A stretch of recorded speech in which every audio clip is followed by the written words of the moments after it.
Hello, good morning students. As you know, in last lecture on Saturday, we discussed objective questions of lesson number 3, coordinate geometry. And coordinate geometry is nothing but regarding graphs, okay? And Cartesian planes. Cartesian planes means nothing but a graph paper. Okay, so you were aware in this lesson about x and y axis, positive and negative side of x and y axis, 4 quadrant. In 4 quadrant, what type of coordinates are there? Okay, and also you know how to plot points, and as well as if point is given, means graph paper you are already given, then how to find out its coordinates. Okay, so anyway, whether you are given coordinates, then you can plot point, and you are already given graph paper, then you can say the coordinates of particular point. And coordinates are specially named as abscissa and ordinate also. Abscissa means x, ordinate means y. Okay, and first is always x and second is always y. Few other concept also we discussed, that on x-axis y coordinate is 0, on y-axis x coordinate is 0. Intersection of both these axes is known as origin, and origin's coordinates are 0, 0. If any x coordinates are constant of any two points, if x coordinates are constant, then that is vertical line, and vertical line is always parallel to y-axis. Okay, parallel to y-axis and intersect x-axis itself. Okay, and if y coordinates are constant of 2 or more than points, then it is horizontal line. So obviously horizontal line is parallel to x-axis and intersect y-axis. Okay, so in this way, at last I also told you to draw a rough graph paper in your rough work whenever you are trying to answer objective questions. Okay, and also we know 4 quadrant and sign of 4 quadrant. In first one both are plus, second minus, third minus, and fourth is plus minus. So same sign plus and minus comes in first and third, and opposite sign minus plus and plus minus are respectively come in second and fourth quadrant. So all these are nothing but almost 90% revision of the third lesson. Now using this lesson we can go ahead in lesson number 4. Lesson number 4's title or heading or name of lesson is linear equation in 2 variables. First of all, linear means what? That we already studied in lesson number 2. Linear means degree 1. Nowhere square, nowhere cube is given. And 2 variable. 2 variable means not only one x, but if x is there, then y may be there. P and q, a and b. Okay, so at a time in an equation, 2 variable are there. Okay, so first of all discuss standard form of linear equation. So this is standard form of linear equation. Okay, a, b and c may be any number. So 2 variable you can observe here, and degree is 1, x raised to 1 and y raised to also 1. So it is linear equation in 2 variables. A, B, C are constant. And a and b should not be 0. Okay, a should not 0 and b should not 0. If any one may be 0, then it becomes linear equation in 1 variable. But if given, then no problem, we can say only linear equation. Okay, only linear equation, but not linear equation in 2 variables. Okay, now standard form is, you know, first of x term, then y term, then constant term, then opposite side must be 0. If everything is shifted, suppose not given at one side and somewhat given here and somewhat given there, then you have to shift it here. No denominator should be there. It should be in this form only at that time. It is called in standard form. Okay, and in next standard, in standard 10, a third number, same lesson is repeating, but there are a pair of linear equation, not a single. 2 equation at a time you will be given in standard 10, so you have to solve them. Now we are not going to solve in standard 9. Okay, just basic properties of linear equation we will going to discuss. Okay, understand? So now look at exercise 4.1. 4.1. First of all, look at question number 2, because we are talking about standard form, and question number 2 is related to this. Question number 1 is to form equation of any word problem. Okay, so we will discuss it later on. First of all, we just go through the number 1. Okay, first of what is given, express the following linear equation in the form ax plus by plus c equal to 0, means in standard form, and indicate the value of a, b and c in each case. So you nothing to do, only write systematically. Systematically means all terms should be at left side. Okay, and then coefficient of x is a, coefficient of y is b, and last constant term means any only number is c. Okay, so you can give value of ABC also. Okay, now look at first one. First, I am talking about exercise 4.1. Okay, and question number 2, not 1. Okay, so we start from 1 only. Now, they have given 2x plus 3y equal to 9.35 bar. First of all, what is the meaning of bar? Bar means 5 is repeating only. It not terminate 5, 5, 5, 5. Okay, same way it is in up to infinite. Okay, so that is the meaning. But now we have nothing to do with that bar. Okay, we will discuss and study about that in lesson number 1. Okay, after finishing 4th, we will start lesson number 1. At that time, this type of question usually you will face. Okay, so now nothing to do. First of all, shift them here, because no term should be at right side. So shift it here, 2x plus 3y minus 9.35 bar equal to 0. Now just compare it. Compare this with this.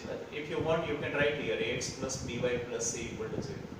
Okay, this is the standard form. This is our given form. Okay, so now write what is the value of a. Therefore, a equal to 2, b equal to 3, c equal to minus 9.35 bar. We sign you how to give answer. 2 plus 3 plus. This is 9.35 bar minus. Okay, so it is very simple. No student having any problem in this. Just you want to know how to shift.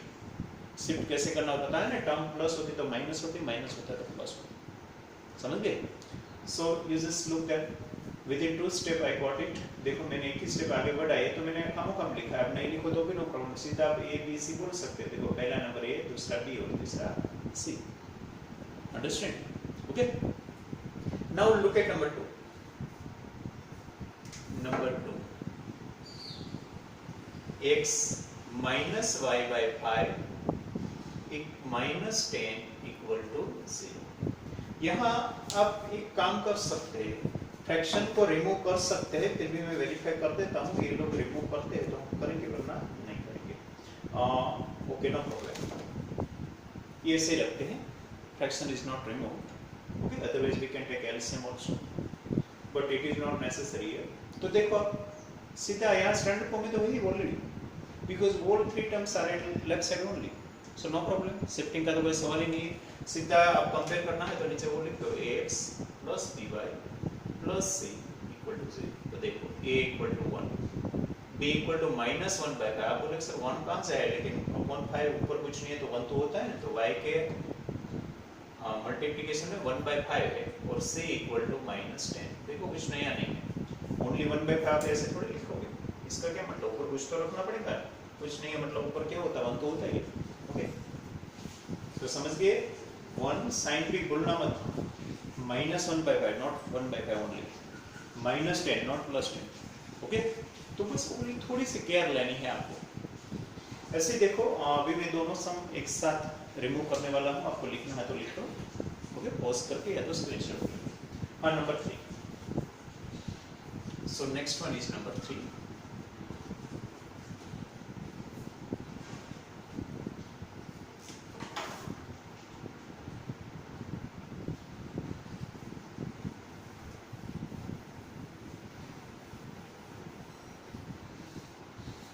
minus 2x plus 3y equal to 6. एक काम बाकी है only, क्या? Setting. So minus 2x plus 3y -6 equal to 0। Okay, बस अभी आप direct भी बोल सकते हो, ये कोई मैं लिखता हूँ, लिखने की जरूरत है, -2 b3 c -6 बात कर रहा हूँ। ओके, ये ऊपर लिख देना ऐसा, तो आपको जस्ट कंपेयर करना, कहीं पर रेफर में है तो भी no problem. Next x equal to 3y, 4 number की बात कर रहा हूँ। x इक्वल टू 3y, यहाँ बोले सर दो ही टर्म है तो तीसरी कहाँ से लाएंगे? कोई बात नहीं है तो इसका दिखावा करते हैं। ओके, देखो मैं 3y को यहाँ लाता हूँ तो x minus 3y, okay, equal to 0, सामने कुछ नहीं है तो 0 है, लेकिन हमारे पास ऐसा फॉर्म होना चाहिए, तो मैं काम करता हूँ +0 तो हम कर सकते हैं, क्या प्रॉब्लम है? समझ गए? लास्ट टर्म नहीं है इसका मतलब क्या? 0 है, पहले इसको लेफ्ट साइड में तो लाना है और सामने से टर्म शिफ्ट करो, कुछ नहीं रहता मतलब 0 रहता है। ओके, इसलिए 0 कहाँ से आया वो कंफ्यूज मत होना। और बाद में मैंने 0 क्यों ऐड किया? क्योंकि मुझे ऐसे 3 टर्म होनी चाहिए, तो मैंने तीसरी टर्म नहीं ली, तो ऐसे +0 लगा दो, क्या प्रॉब्लम है? कुछ फर्क पड़ेगा नहीं। बस अभी आप बोल सकोगे a equal to 1, b equal to -3, c equal to 0। Okay, तो समझ सकते हो, थोड़ा नया आया है यहाँ पर। यहाँ भी एक बात नहीं थी इससे करने की, यहाँ तो बिल्कुल ये बात नहीं है कि एकदम थी, दो ही थी, तो तीसरी आप ऐसे 0 रख सकते हैं। Okay, now number 4, 5 is just like this, 5 is just like this।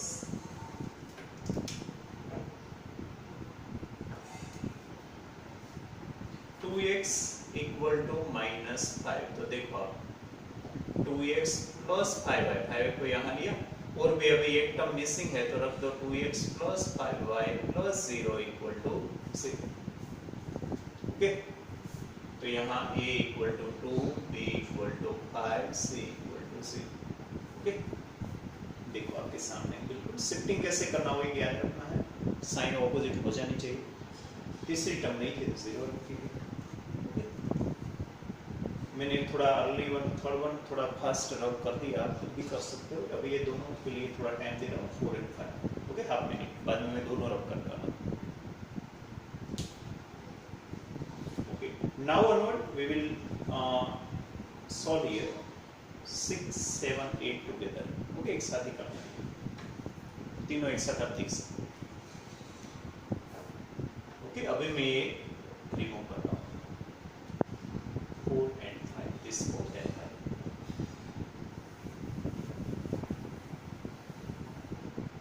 हाँ, number 6, 3x plus 2 equal to 0। यहाँ एक और प्रॉब्लम है, y वाली टर्म है, कोई भी टर्म मिसिंग है तो आप वो टर्म रख दो पर्टिकुलरली। x वाली टर्म मिसिंग है तो x वाली टर्म रख दो, y वाली मिसिंग है तो y वाली रख दो, और कांस्टेंट टर्म मिसिंग है तो कांस्टेंट टर्म 0 रख दो। ओके, लेकिन x y दोनों में से कोई एक तो होना चाहिए, कोई एक होना चाहिए, at least one variable should be there. Okay, तो देखो मैं अभी इसको कैसे लिखता हूँ, 3x प्लस 0y प्लस 2। यहाँ ओनली 0 नहीं लिखेंगे अब, क्योंकि 0 के पीछे y भी लिखेंगे। यहाँ ओनली 0 लिखते अगर नहीं होता तो y वाली टर्म है तो हमें y तो लिखना ही पड़ेगा, तो ऐसे लिखो। तो देखो y नहीं है, इसका मतलब ऐसे दिखावा कर दो, एक्चुअली नहीं है वो। ओके, बस a equal to 3, b equal to 0, c equal to 2। ऐसे ही नंबर 7 देख लो, y माइनस 2 इक्वल टू 0। यहाँ x नहीं है तो कोई बात नहीं, x लगा दो 0x। x कैसे लगाएंगे? कोएफिशिएंट 0 करके, plus y minus 2 equal to 0। तो देखो a b c, ये 0, b 1, यहाँ कुछ नहीं है मतलब आगे क्या होता है 1, और c इक्वल टू -2। ओके, ऐसे ही next number 8, 5 equal to 2x। यहाँ आप दो काम कर सकते हो, या तो लेफ्ट साइड में ले लो या तो राइट साइड में ले लो। Anyway, suppose I want to shift it here, then there also I can shift, otherwise here also -2x plus 5 equal to 0 है ना, ऐसा प्लस 5 कुछ नहीं है मतलब आगे प्लस है। अभी मैं जो बीच में नहीं है इसको भी रख दो, तो 0y प्लस 5, तो a equal to -2, b equal to 0, c equal to -2। समझ गए? a b c की वैल्यू आपके सामने। मैंने इसको पहले शिफ्ट किया, बाद में कौन नहीं है वो देख लो। जो नहीं है इसका कोएफिशिएंट 0 करके लगा दो, और नंबर नहीं है तो ओनली 0, वहाँ x y थोड़ी लगेगा। ओके। और दूसरी मैं एक बात बता दूं, मैंने एक बार बार लेफ्ट साइड में शिफ्ट किया है, आप उल्टा भी कर सकते हो, राइट साइड में भी कर सकते हो। अगर राइट साइड में शिफ्ट करोगे ए बी सी की सारी की वैल्यू ऑपोजिट बन जाएगी, लेकिन वो रॉन्ग नहीं होगा। समझ गए? मान लो कि आपने ये दोनों को सामने ले लिया ना, तो सारी जीरो तो जीरो ही रहेगा, वन माइनस वन बनेगा, माइनस टू बन सकता है। तो यहाँ दो सेट बन सकते हैं आंसर के, दोनों सही। कोई एक साइड में शिफ्ट करना, लेकिन मोस्टली हम कौन से साइड शिफ्ट करते हैं? लेफ्ट साइड में। ओके, तो ये सारी बात क्या थी आप समझ गए। अब ऐसे मैं थोड़ा क्वेश्चन आपको दे रहा हूँ 4, 5, वो आपको स्टैंडर्ड फॉर्म में लिख के एबीसी की वैल्यू देना है। Okay, so write down, write in standard form, write in standard form and find ABC. Standard form मतलब समझ गए, मैंने वो नहीं लिखा है x plus b y plus c equal to zero, इसको इस जगह में लिखा स्टैंडर्ड फॉर्म, मतलब समझ जाए। तो इसमें 1 3x इक्वल टू 2y minus 8, number 2 x by 2 minus y equal to 5, 3 2x equal to y 4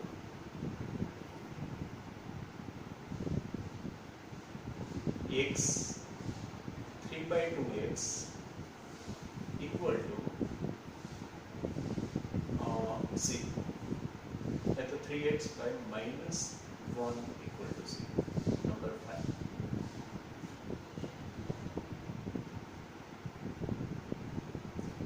y plus 3 by 2। Okay, आप ये किया हुआ सम ठीक से देख लेना, तो आप ठीक से समझ जाओगे कैसे करना है। एक्चुअली तो सम देखने की जरूरत भी नहीं पड़ेगी, आप इजीली आप समझ जाओगे। ओके, तो 5 सम ऐसे होमवर्क में दिया है, बिल्कुल क्वेश्चन नंबर 2 से। Okay, similar to question number 2। अभी हम क्वेश्चन नंबर 1 देख लेते हैं। क्वेश्चन नंबर 1 में एक्चुअली हमें ऐसे इक्वेशन बनाना है। कैसे बनाएंगे? तो वो लोग कुछ स्टेटमेंट देंगे, स्टेटमेंट में हमें सपोज करना पड़ेगा।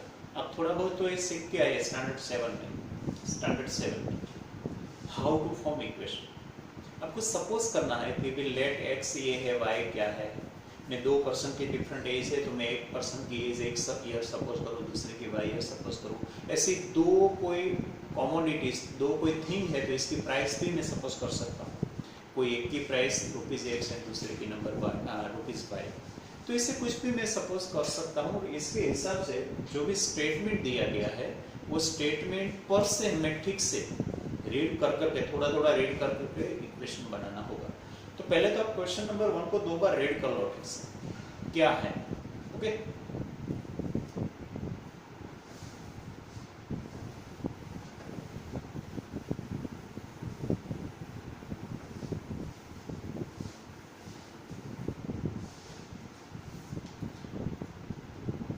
The cost of a notebook is twice the cost of a pen। पहले इतना समझ लिया। पेन से नोटबुक की प्राइस डबल है। मान लो कि पेन की 5 है तो नोटबुक की 10 होगी, पेन की 10 होगी तो नोटबुक की 20 होगी। ये रिलेशन तो समझ गए आप। ऐसे कोई एक रिलेशन वो लोग देंगे तो ही इक्वेशन बनेगा। हाँ, write a linear equation in 2 variable to represent this statement. ये स्टेटमेंट को हमें ऐसे इक्वेशन से रिप्रेजेंट करना है। इसमें थोड़ा हिंट भी दिया, देखो bracket, take the cost of notebook to be ₹X and that of a pen to be Y। तो ऐसे यहाँ तो ब्रैकेट में दिया है, अगर नहीं दिया है तो हमें पहले क्लैरिफाई करना होता कि X किसके लिए है, Y किसके लिए। और पूरा statement pen equal to X और नोटबुक इक्वल टू Y ऐसे नहीं लिखना है। पेन इक्वल टू X का क्या मतलब, ओके, लेकिन पूरा स्टेटमेंट लिख के क्लियर करना है आपको क्या है। ओके, सो वो भी बात हम लिखे सपोज करके। तो फर्स्ट की बात करें 4.1 ही में, तो सपोज कॉस्ट ऑफ बुक मतलब 1 बुक इज ₹X। इसने बोला ऐसे ही मैं बोल रहा हूँ, नोटबुक की, ओके, और नोटबुक या तो 1 नोटबुक, ओके, एंड कॉस्ट और price of 1 pen is ₹Y। Symbol भी होना चाहिए, कभी कुछ वेट की बात होती तो किलोग्राम होता है, हाइट की बात होती तो सेंटीमीटर होता है, जो भी हो, एज की बात होती तो ईयर होता है। तो साथ लिखना है क्लियर पूरा statement, only notebook equal to x और पेन इक्वल टू वाई लिखो। तो इसका तो कितने भी मीनिंग होता है, आप क्या हम क्या समझेंगे, तो आप कौन सा मीनिंग कर रहे हो। ओके, अभी देखो स्टेटमेंट भी लिखना है। ये दो सपोजिशन का लाइन एवरी टाइम आएगा। बाद में आपको क्या करना है, इसको इसने जो रिलेशन दिया है वो स्टेटमेंट लिखो। Cost of notebook is twice the cost of book. So cost of notebook is twice the cost of pen। Okay, तो पेन से इसकी डबल है, तो मैंने अभी नहीं एग्जांपल दिया था ऐसे। तो देखो कॉस्ट ऑफ नोटबुक, आप थोड़े थोड़े ऐसे लर्न करके भी बता दे। कॉस्ट ऑफ नोटबुक की जगह मैं एक्स रख दूं, इसकी जगह इक्वल टू रख दूं, मतलब इस मतलब कंपेयर कर रहे हैं, is was were shall will जो भी है वो मतलब ऑक्सिलरी वर्ब, हेल्पिंग वर्ब या ऑक्सिलरी वर्ब होता है ना, वहां इक्वल रख दो। Twice the cost of pen, तो पेन की जो कॉस्ट है, इसकी प्राइस है, इसका ट्वाइस, ट्वाइस मतलब 2 टाइम्स, 2 मल्टीप्लाई बाई। और यहाँ पता है आपको वेरिएबल के आगे हम कोएफिशिएंट लिखते हैं तो ऑटोमेटिक इसका मीनिंग मल्टीप्लिकेशन हो जाता है, मल्टीप्लिकेशन की साइन करने की जरूरत होती ही नहीं। समझ गए। तो again cost of notebook is twice the cost of pen. Okay, so x equal to 2। लेकिन ऐसे फॉर्म में हम नहीं लिखेंगे, हम ऐसे लिखेंगे x। फिर भी मोस्टली हम एक्सपेक्ट ऐसा करते हैं स्टैंडर्ड फॉर्म में हमें लिखना चाहिए, इन अ स्टैंडर्ड फॉर्म, बराबर। सो ये लोगों ने देखो x minus 2y equal to 0, यहाँ हमें वो एक्स्ट्रा टर्म लिखने की कोई जरूरत नहीं, लेकिन स्टैंडर्ड फॉर्म में पॉसिबल है तो सब लेफ्ट साइड में लेके राइट साइड में 0 आए ऐसा ट्राई करना है। यहाँ प्लस 0 इक्वल टू 0 लिखने की ट्राई नहीं। आगे तो हम इसलिए किया था क्वेश्चन नंबर 2 में कि हमें एबीसी की वैल्यू देनी थी, तो कंपेयर करने के लिए 3 टर्म होनी चाहिए इसलिए। ओके, यहाँ तो ऐसी जरूरत है नहीं। तो मैं और एक सम ऐसा दे रहा हूँ, आगे मैंने 5 सम दिया है, एक 6 सम फर्स्ट जैसा दे रहा हूँ। ओके, वो मैंने रब कर दिया, ठीक से देखना। अभी ये देखो एक ही सम ऐसा दे रहा हूँ, मैं कुछ और बात कर रहा हूँ। एज ऑफ, ये तो प्रेजेंट एज ऑफ